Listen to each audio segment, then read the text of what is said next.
Ok, listo. Bueno, ya vieron que las grabaciones están en el aula virtual. Eh, Tuve éxito poniendo la de la clase pasada y bueno, hoy me toca poner la clase de hoy. Se ve la jirafa, dice Clever. Oye, qué suerte, Clever. Pero aquí, Ariel, aquí también se ve jirafa en esta que acabas de poner hoy. Ariel no nos quiere abrir el micrófono. Ok, entonces decíamos que por conveniencia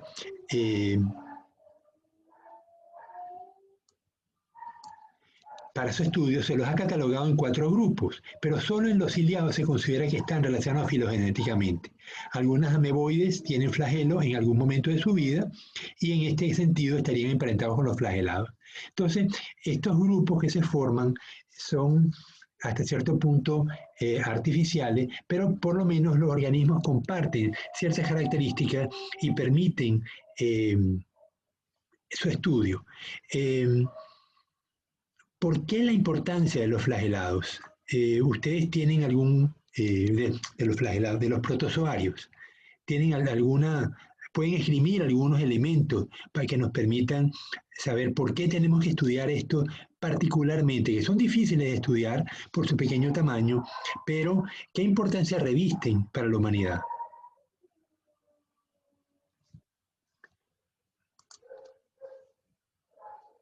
A ver, Antonella, ¿se te ocurre, tienes alguna idea de los protozoarios, algún protozoario que te llame la atención y por lo cual valga la pena estudiarlos?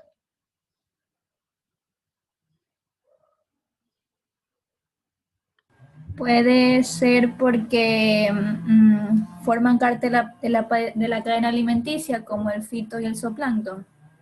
Sí, es cierto. Ahí estamos viendo Gymnodinium, que forma parte del fitoplancton marino y, por supuesto, como constituyen un elemento importantísimo en la cadena alimenticia. Pero otra razón, Antonella, otra razón así poderosa, como la que acabas de mencionar.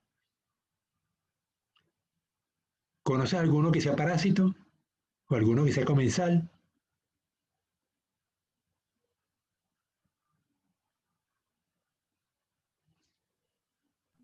No recuerdo, biólogo. No. Ok. Los corales. ¿Por qué los corales son verdes o marrones?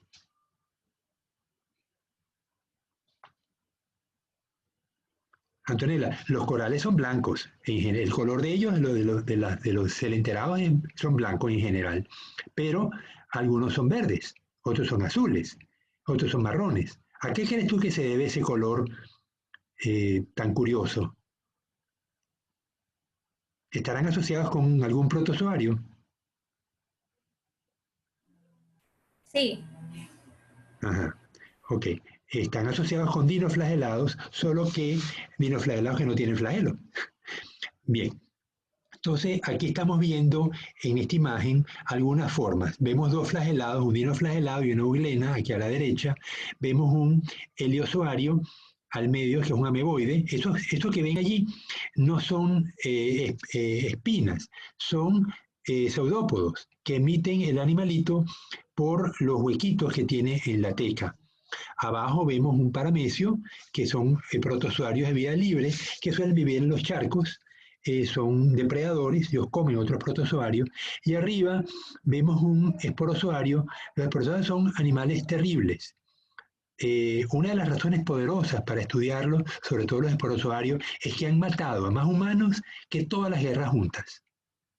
El canal de Panamá eh, fue difícil abrirlo porque había que pelear contra la malaria, y la malaria es un esporozoario. Los flagelados, como no la euglena, que son de vida libre, pero hay otros flagelados, como el de los tripanosomas, constituyen la enfermedad de Chagas. Creo que ayer hablábamos de la enfermedad de Chagas con las casas de caña. Sí, Dime, Ariel. Sí, ¿verdad? Ok, entonces vamos hoy a hablar de flagelados. Los flagelados es el grupo más numeroso de protozoarios, son unas 7.000 especies. Se los divide en fitoflagelados, o que son autótrofos, y zooflagelados o heterótrofos. Los zooflagelados son menos numerosos, algunos son de vida libre y otros son comensales o parásitos de insectos y vertebrados. Una de las características de los fitoflagelados es que la euglena, por ejemplo, contienen clorofila A y B. Los dinoflagelados contienen A y C. Aquí vemos la euglena. Ven que este flagelado que tenemos a la derecha se está comiendo a otro. O sea, la foto la tomaron mientras estaba ingiriendo una euglena. El nombre he debido poner los nombres abajo y no lo hice.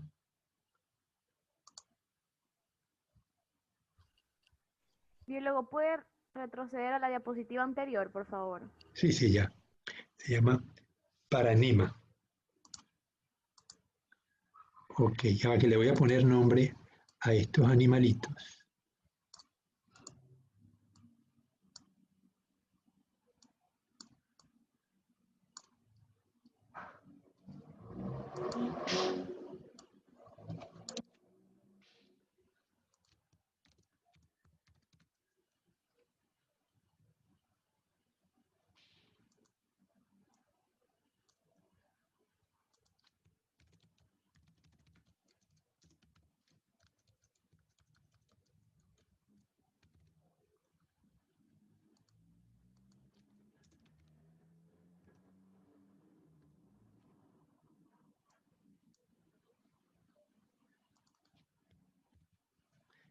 Ok, ¿tú querías esta?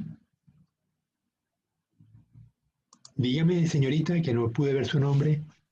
No está proyectando, no está proyectando. Ah, ok, ya. Vamos a proyectar entonces.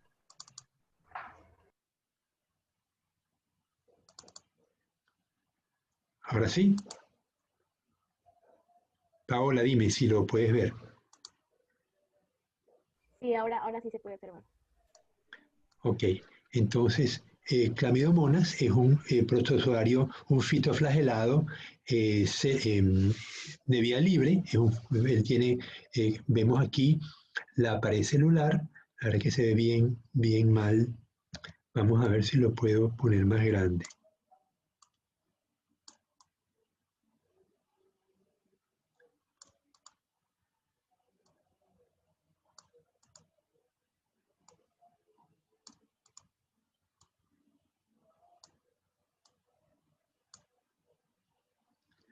Ok. Entonces, tenemos la pared celular, el núcleo, el plastidio y el pirenoide, que es el órgano donde se acumula el almidón que produce este fitoflagelado fotosintetizador. ¿Cuál querían ver? De todas maneras, esto lo van a tener ustedes en la grabación, por supuesto. Bien, entonces tenemos las euglenas, son organismos fotosintetizadores. Vemos que tiene un solo flagelo. eh, hay un segundo flagelo, perdón, tiene dos flagelos, pero uno es muy corto, segundo flagelo no emergente. eh, Tiene unos cuerpos basales en la base del flagelo, hay un canal por el cual el flagelo sale. eh, lo llamo un ojo rudimentario. Realmente no podemos llamarlo ojo porque no es una estructura que forma imágenes, sino que tiene unas características de ser fotosensible. Entonces, de alguna manera, el organismo se orienta hacia la luz a través de esta estructura que le ayuda a percibir la luz. Muchas veces pareciera que fueran organismos pluricelulares y realmente son una sola célula, ¿no? Eh,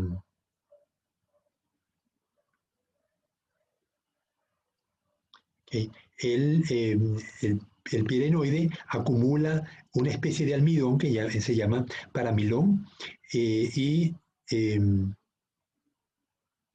el paramilón forma una especie de reserva. ¿Por qué estos organismos y todas las plantas en general no lo guardan como glucosa? ¿Qué pasaría si el organismo lo fotosintetiza y lo guarda como glucosa, como un monosacárido o como un disacárido, como el caso de la sacarosa? Fíjense que forma almidón, ¿no? En los cuerpos que estamos viendo tanto en la Chlamydomonas como en la Euglena.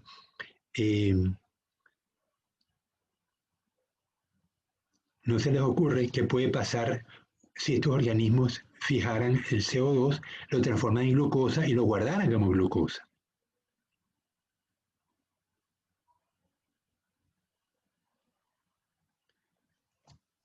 Bueno, ¿conocen la ecuación de la presión osmótica? No. Ok, pero eso lo han debido ver en física. Bueno, pero si no lo vieron, qué carrizo. Vamos a ver, a escribirlo acá.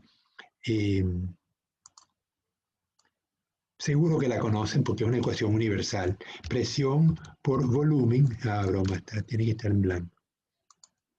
Presión por volumen es igual al número de moles por la constante universal de los gases por la temperatura en grados Kelvin. Entonces, esto significa que la presión, esta sí se acuerdan, ¿verdad? De esta fórmula. Por lo tanto, la presión osmótica es igual a número de moles por la constante de los gases, 0,081 atmósferas litros grados Kelvin mol, por la temperatura en grados Kelvin, dividido entre el volumen en litros.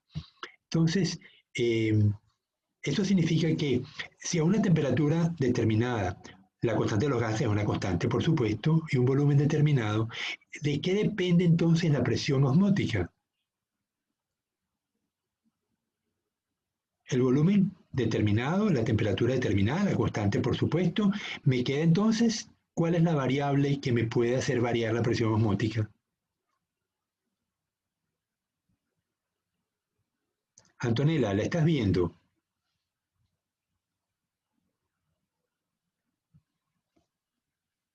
Tal vez el tamaño, ¿no?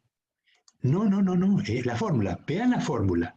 Lo que quiero es que identifiquen por qué un organismo fotosintetizador no puede guardar el fotosintetizado en forma de glucosa o en forma de sacarosa, de disacario. Tiene que ser en forma de almidón, obligatoriamente.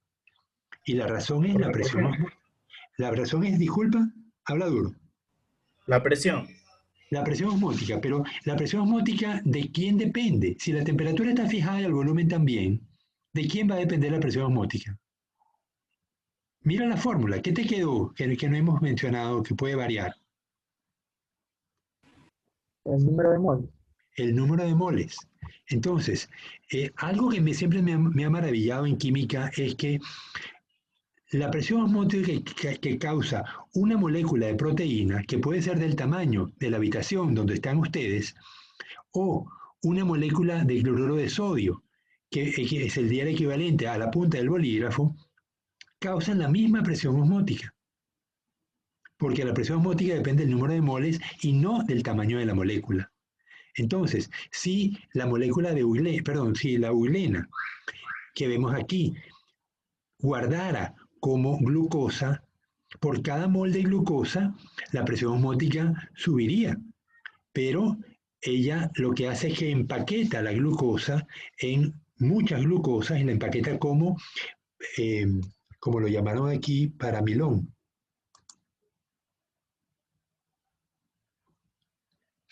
Paramilón, exactamente. Entonces, miles y miles de moléculas de glucosa equivalen a una sola molécula de almidón.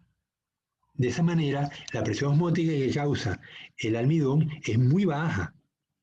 Y por eso es que tanto las plantas como los organismos fotosintetizadores, como en este caso la euglena, acumulan las reservas en forma de almidón. ¿Se entendió esta parte? Dime, Jessica. Jessica, abre el micrófono. Sí, biólogo de biomas. Ok, seguimos. Entonces, los flagelados estos fitoflagelados todos son de vida libre. Otro de los grupos que ya vimos que los anteriores tenían clorofila A y B, los dinoflagelados tienen clorofila A y C. Aquí les muestro 3 de ellos. Arriba tenemos Gymnodinium. Gymno significa desnudo. Es decir, Ceratium lo tenemos al centro y Noctiluca lo tenemos abajo. A la derecha no sé qué organismo, cuál es el nombre. Ven unas placas de celulosa que tienen estos organismos. Y el Gymnodinium está desnudo, él no tiene placas, pero sí tiene unos surcos que le rodean el cuerpo. Vemos que el surco tiene un flagelo que lo hace propulsar hacia adelante y el cingulum o el cíngulo tiene otro flagelo que lo hace mover en sentido rotatorio. Es decir, que estos organismos son bien bonitos. Verlos esto es un espectáculo. Desgraciadamente no podemos usar el laboratorio, pero si no, sería realmente espectacular poder ir a tomar una muestra en el muelle pesquero o en cualquier muelle de Manta y traerlos vivos al laboratorio para que los puedan observar los dinoflagelados. Es realmente asombroso. Entonces, el Noctiluca, por cierto que está mal escrito,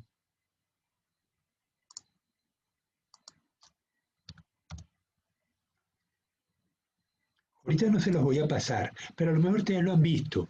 En ciertos momentos, estos organismos forman grandes densidades. Y Noctiluca en particular crece en unas densidades enormes y cuando uno mueve la mano dentro del agua, todo brilla.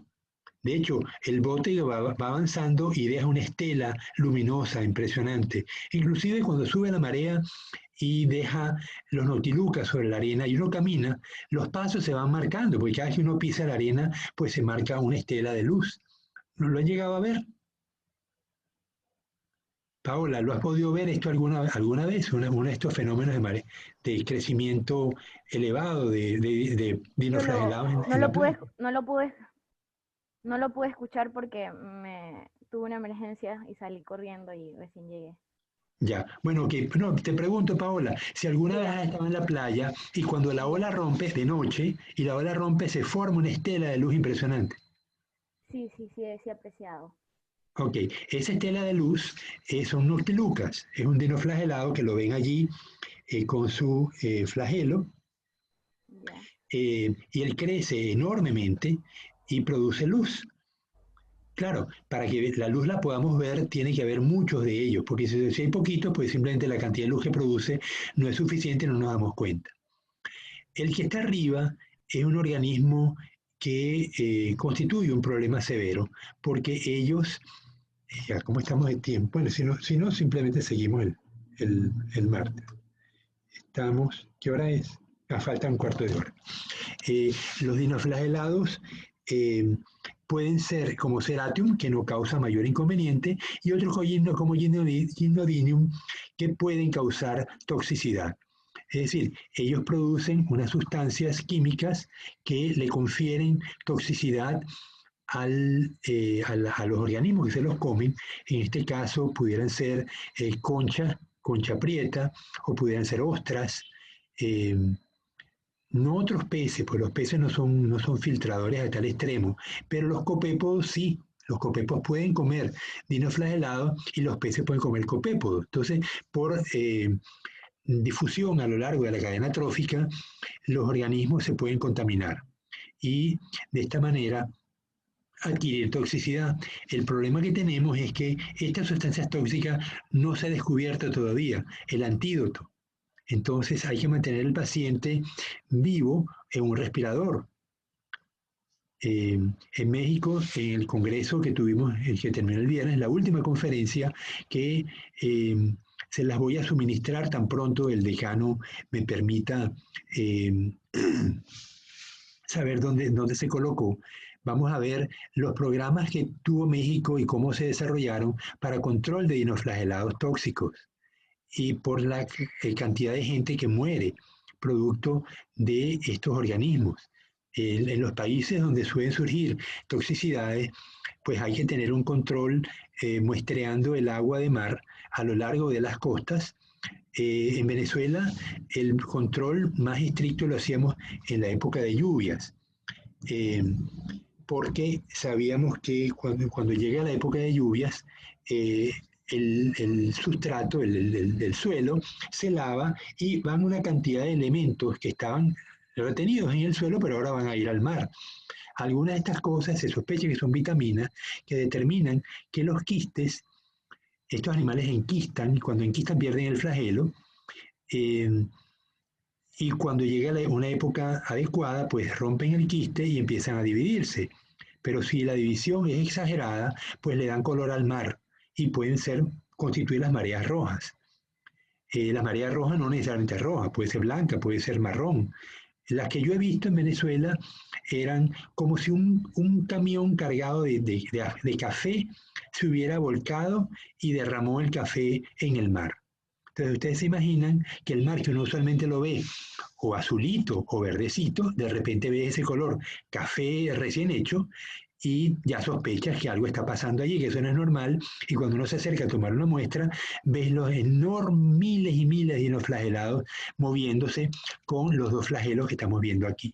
Entonces, una de las razones para estudiar esto justamente son el potencial que tienen los dinoflagelados de causar toxicidad y eventualmente mortalidad. En Venezuela, luego de que 11 personas murieron, entre ellos 7 niños, por comer mejillones directamente de la playa. Los mejillones estaban tóxicos, pero ellos no lo sabían. Entonces, una vez que ingieres el mejillón, empiezas a sentir dolores abdominales y el cuerpo empieza a paralizarse. Es una toxina que despolariza, que no permite que la bomba de sodio y potasio funcione. La bomba de sodio y potasio es la que, después del impulso nervioso, repolariza la membrana. El sodio que está en alta concentración en el exterior penetra violentamente en la célula y luego hay que sacarlo para repolarizar la membrana y que vuelva otra vez a transmitir el impulso nervioso. Y esto ocurre relativamente rápido, ¿no?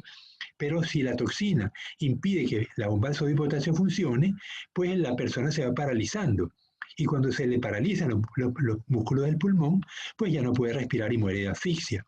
Pero si a la persona la colocan en un respirador, como están haciendo hoy en día con los pacientes de COVID, entonces la posibilidad de que el hígado y el riñón actúen y descompongan la toxina, pues permitiría que las personas hubieran sobrevivido. Pero el profesor de México, que van a ver la conferencia, nos dice que en los años 70 no era común que hubiera respiradores o tantos respiradores en los hospitales. Bien. Aquí tenemos los coanos flagelados. Vemos que forman agrupaciones, no es que formen colonias, porque ellos siguen siendo independientes, pero tienen un pedúnculo común y tienen una especie de corona. El flagelo o el collar, la teca recubre a la célula, el flagelo se mueve y el collar permite que allí se filtren las partículas alimenticias que luego van a ser ingeridas por endocitosis en la célula del coano flagelado. Cuando veamos las esponjas, se van a dar cuenta de lo similares que son los coanocitos de las esponjas con los coanos flagelados. Por eso se dice que los coanos flagelados son de todos los protozoarios los que están más cercanos a los grupos que le dieron origen al resto de los animales. Las esponjas de por sí no parecen haberle dado origen a ningún otro grupo, ya se quedaron allí, pero puede que un coanoflagelado más primitivo le diera origen a los celenterados y eventualmente a los platelmintos.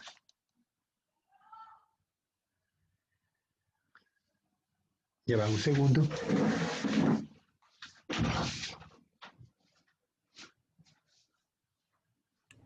Hello, baby.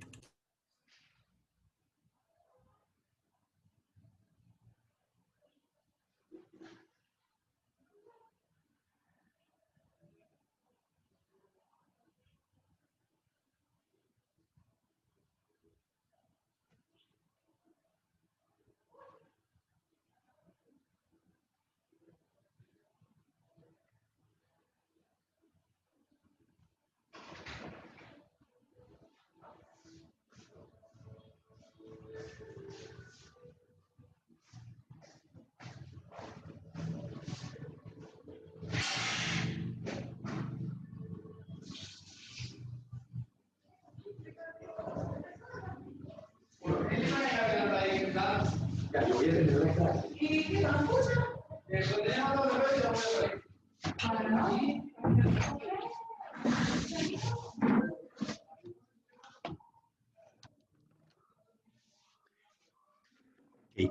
Entonces, vamos ahora con este otro grupo, los cinetoplástidos.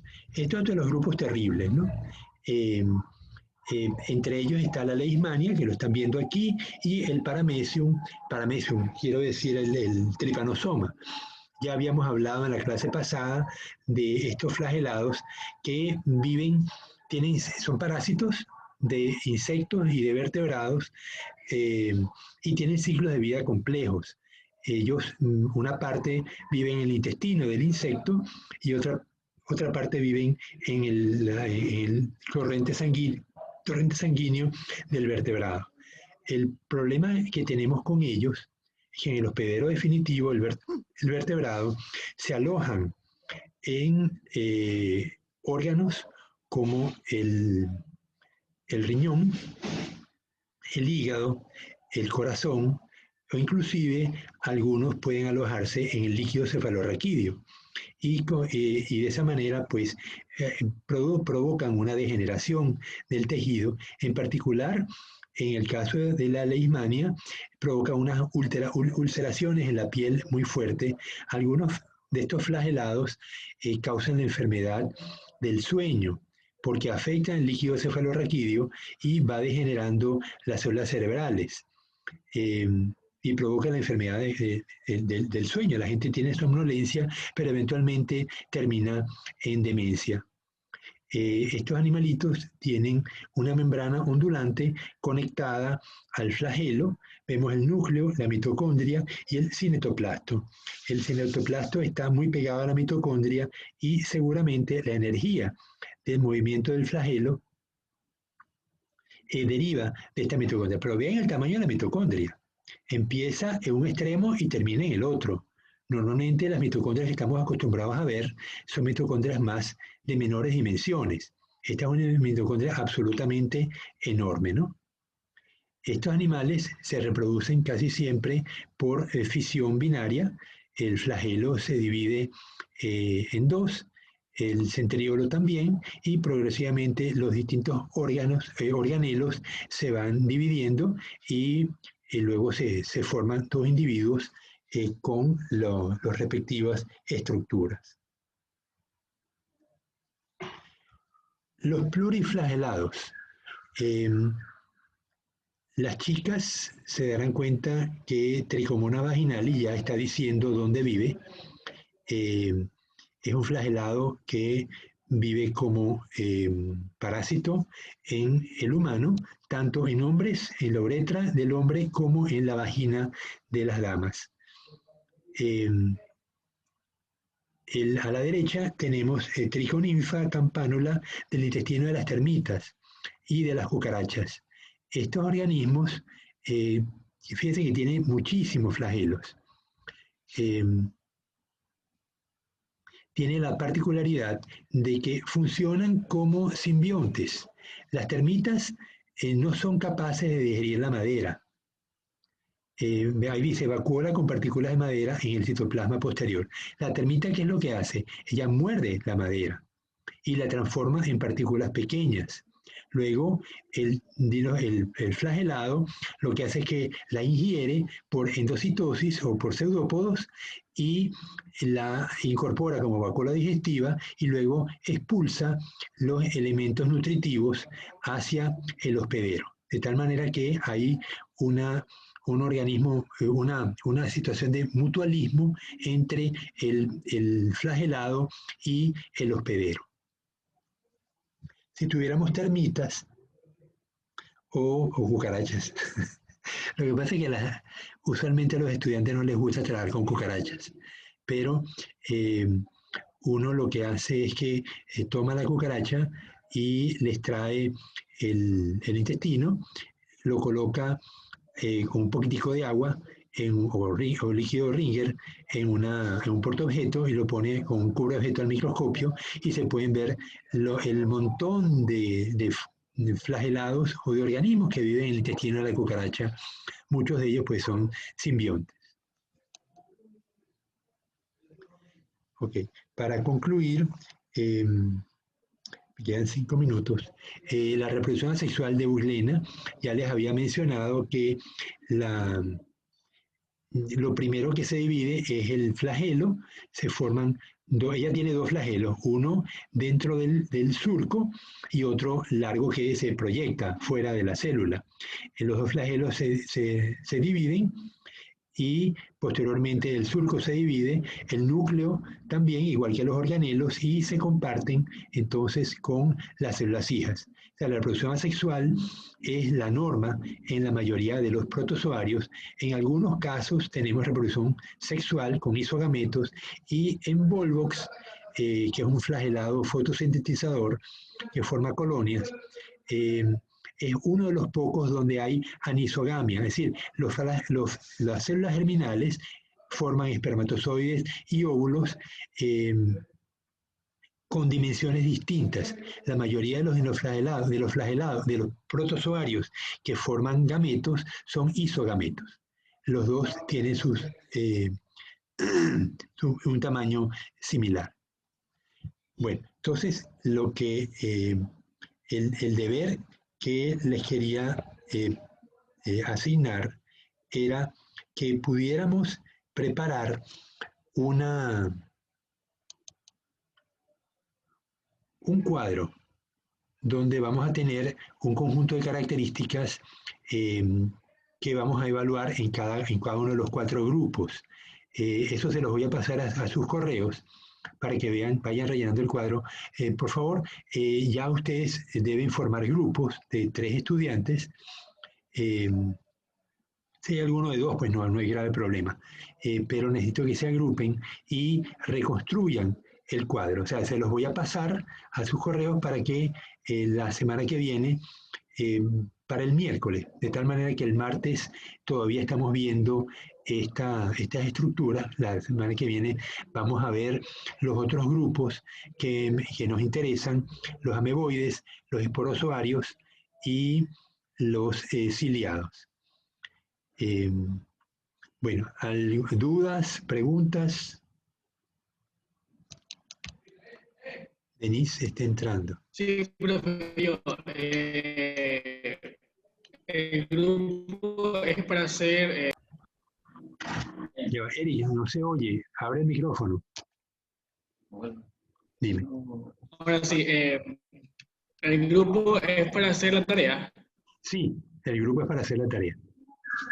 Es que necesito una tarea de protozoario, entonces la tarea consiste en preparar un cuadro donde van a estar los 4 grupos de protozoarios y unas estructuras, por ejemplo, cómo se alimentan, cómo se mueven, cómo mantienen la presión osmótica. Recuerden que habíamos visto que los marinos no tienen vacuolas contráctiles y los de agua dulce sí. Entonces, este tipo de cosas, eso es lo que me interesa que rellenen. No es una tarea complicada, lo que sí necesito es que asegurarme que ustedes dominan estos aspectos y los que tienen alguna importancia en particular. Por ejemplo, los dinoflagelados que ya explicamos, que pueden ser causa de mortandad en humanos, los esporozoarios como la malaria, que ha causado terrible cantidad de muertes en el planeta. O sea, esos grupos que tengan intereses particulares. En el caso de los ameboides, las amibas, que son tan problemáticas porque causan amibiasis. Entonces, uno de los aspectos que va a tener el cuadro es justamente grupos de particular interés para el humano. Y es ahí que van a poder asignar texto allí. Pero todo es muy breve, ¿eh? No estamos hablando de páginas y páginas, estamos hablando de un cuadro que pudiera tener 2 páginas, ¿no? Bueno, otro comentario. Usuarios? Dime, Paola. Paola, ¿Cuántos usuarios debemos escoger? 4 grupos. Van a tener información de los 4 grupos. Cada grupo podrán escoger dependiendo de la pregunta. Por ejemplo, si en la parte que dice hay algún interés especial para el humano, en el caso de los esporozoarios, pues la malaria. La malaria es un esporozoario terrible. Y por eso su estudio ha requerido pues millones y millones de dólares de investigación tratando de controlarla. En el caso de los dinoflagelados, pues también el estudio es necesario porque representan un potencial tóxico para el humano. Lo hemos detectado en Esmeraldas y en Galápagos, no en el resto del Ecuador, pero es muy probable que si están en Esmeraldas, también estos organismos tóxicos puedan encontrarse en las costas de Manabí o las costas del Oro y Guayas.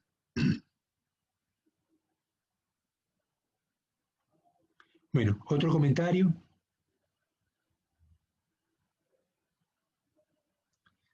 Bueno, entonces nos despedimos. El martes nos vamos a ver para estudiar los ameboides, esporozoarios y, si da tiempo, los ciliados. Tan pronto terminemos, para el miércoles sería el deber y con eso concluiríamos el tema de protozoarios para dedicarnos ahora a los organismos metazoarios como esponjas, celenterados y los grupos más superiores. Bien, tengo que terminar porque ya me toca empezar. Biólogo, una preguntita. Anteriormente usted había dicho que los grupos estaban conformados de 4 y ahorita dice de 3, entonces... Bueno, pues yo no tengo problema en que sean de 4. Lo importante es que ustedes son muchos, son 47 estudiantes y tenemos que tener un número razonable de estudiantes. Si tienen grupos de 3, pues no hay problema. No. Pero si son de 4, pues mejor. Ok, muchas gracias. Bien, hasta luego entonces, que tengo que empezar clase con otro grupo.